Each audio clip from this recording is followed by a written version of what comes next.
I call the member for Fowler. Thank you, Deputy Speaker. A constituent of mine from Villawood just said this to us recently.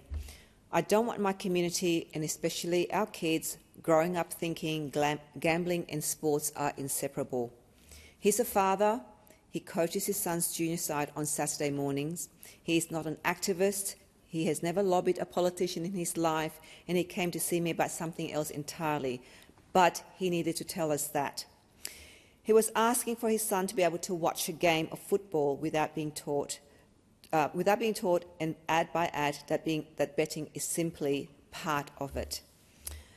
I myself has had loved ones who've been impacted by gambling, as I'm sure many members of this House have heard, as well many members of the House have shared stories from their own experience as well as from their constituents. My proposition today is a simple one. Australians should be able to watch the footy, use their phones or sit with their children in a lounge room without being relentlessly targeted by gambling advertising. Betting companies should not follow people from the television screen to their phones, from the live commentary to their social feeds and into their text messages. And our children should not grow up recognising betting logos as easily as they recognise the jersey of their favourite team. Let me put some of the numbers to what this looked like in my electorate.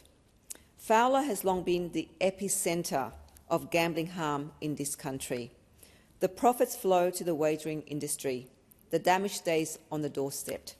For years, the Fairfield local government area, at the heart of my electorate, has ranked among the worst in New South Wales for gambling losses. The latest club gaming report, covering the 3 months from December 2025 to February 2026, shows Fairfield was the single highest losing local government area in the entire state. In 90 days, my community lost $131 million on gaming machines in clubs alone. That is more than $1 million leaving the pockets of local families every single day. Broken down further, it is roughly $60,000 an hour, close to what a typical household in my electorate earns in an entire year, gone in 60 minutes. Across the whole of 2025, total losses on gaming machines in Fairfield exceeded $720 million. And in neighbouring Liverpool, which my electorate also takes in, losses have risen 17.5% in a single year, not levelling, not declining, accelerating. None of those figures include online sports betting. They do not include betting apps, racing or lotteries. When you add those, the drain on the families of Fowler is difficult to comprehend. I understand gambling machines are regulated by states, not by this parliament, but it's important to know the figures, the numbers, which tells you the ground on which this bill lands. In multicultural, hard-working communities like mine, gambling harm is deeply entrenched. We cannot then allow online wagering platforms to exploit the same vulnerability by turning every smartphone into a portable casino. This parliament has a duty to act where it does hold the power. And I'm not here to attack our clubs. In southwest Sydney, our clubs are not simply gaming rooms. They are where families hold funerals and weddings. They are where a pensioner can get a meal that she can actually afford.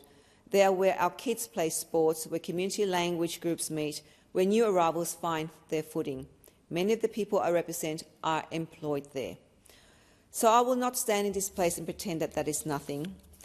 I know that my community I know where they choose to spend their Friday nights, evening and their weekends with their families and where they can go to eat cheap meals. But I will not also pretend that $1 million a day is the price of a community meal. But both of those things are true at once, and the people I represent are perfectly capable of holding both. The national picture is stark. Australians lost approximately $32.2 billion on legal gambling in the 2023-2024 financial year. $32.2 billion. We have the highest gambling losses per person of any country in the world. Adults in this country lose an average of more than 1,500 every year to gambling, and total losses have risen 26% since 2018-2019. 1 million Australians either experience severe gambling harm themselves or live with someone who does. Many more lost more than they can afford. Australia has taken a lax approach for decades, and the consequences are plain. Per capita losses have grown almost every year since national reporting began in 1975. This is not about advertising being annoying. Gambling advertising exposes Australians, including children, to a product that causes serious harm with very little corresponding social benefit. It normalises gambling from an early age. It teaches children that betting is part of sport, rather than a commercial product engineered to extract money from their families.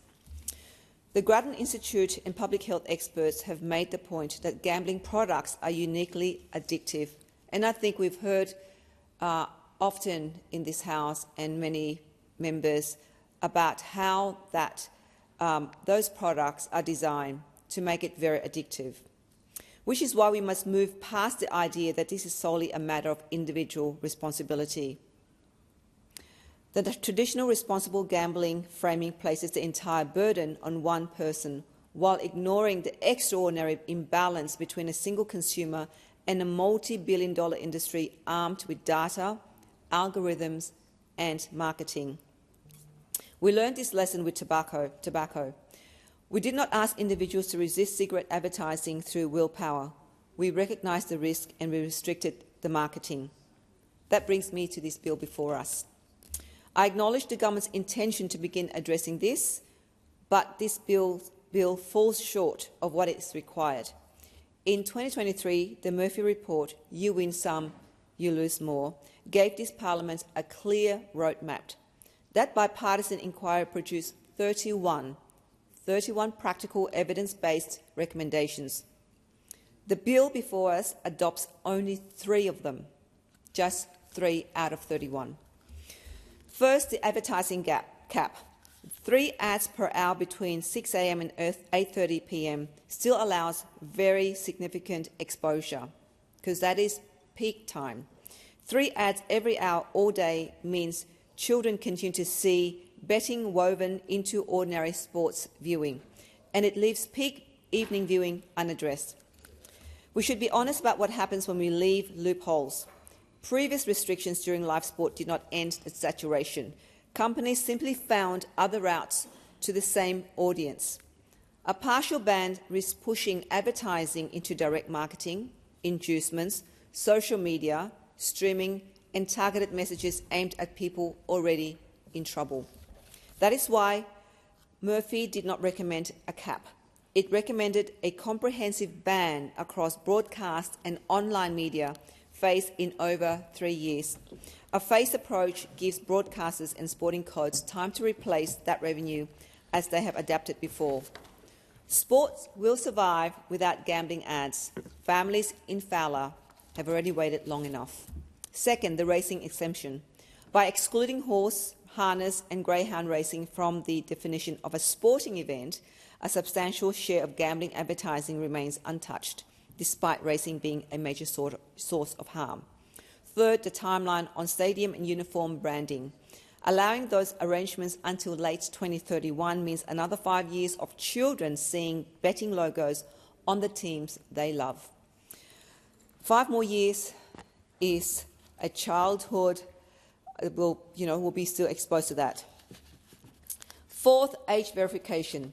Asking platforms to take reasonable steps while prohibiting high-integrity methods such as government ID makes it harder, not easier, to keep young people out. There is a fifth gap, and I do not believe anyone else in this debate will raise it. In communities like mine, gambling harms carries a heavy stigma. Families deal with financial ruin in silence.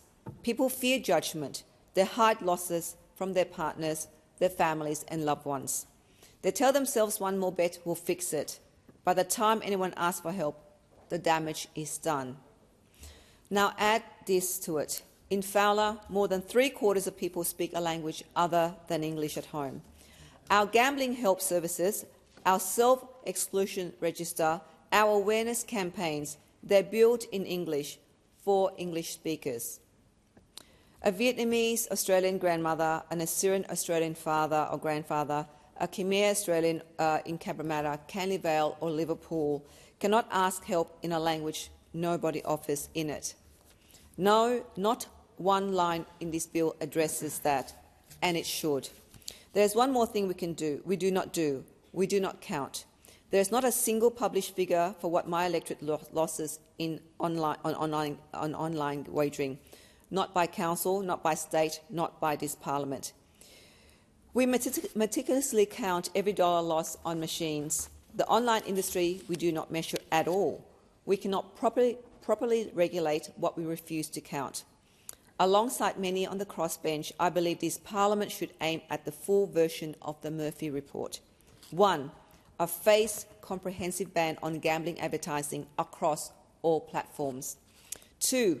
Direct action on inducements, the bonus bets, the deposit matches that exist for one purpose, which is to keep people chasing losses. Not merely the VIP perks that reach the few, but the everyday offers that reach the many. 3. A strong national pre-commitment framework for online wagering with enforceable maximum loss limits. Pre-commitment means a person decides before they gamble what they can afford to lose, and the system holds them to it. It must be a genuine safeguard, not a box-ticking exercise where someone nominates a limit nobody could ever reach. 4. Help services, self-exclusion tools and awareness campaigns delivered in languages our communities actually speak.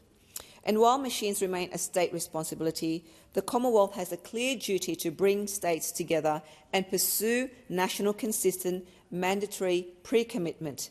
Communities like Fowler cannot afford governments passing responsibility back and forth while hundreds of millions of dollars disappear.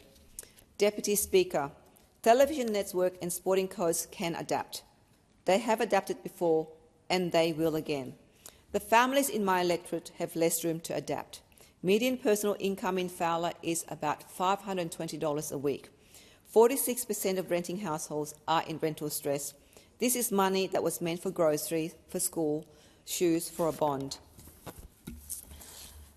The question is simply this: can families in Fairfield, Liverpool and across Australia afford another quarter of losses like the last one without stronger protections in place?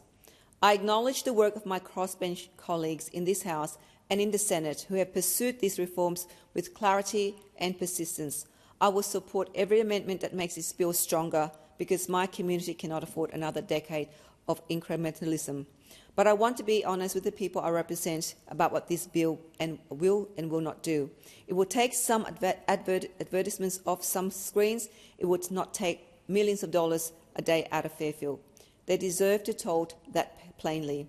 I want to come back to that father in Villawood. He was not asking for much, only that his son can watch a game without being sold something every time he does.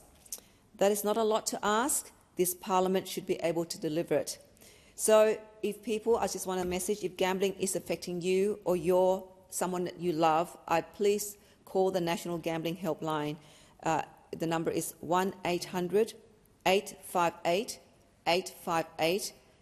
It's free, it's confidential, it's 24 hours a day with interpreters available. Thank you, Deputy Speaker.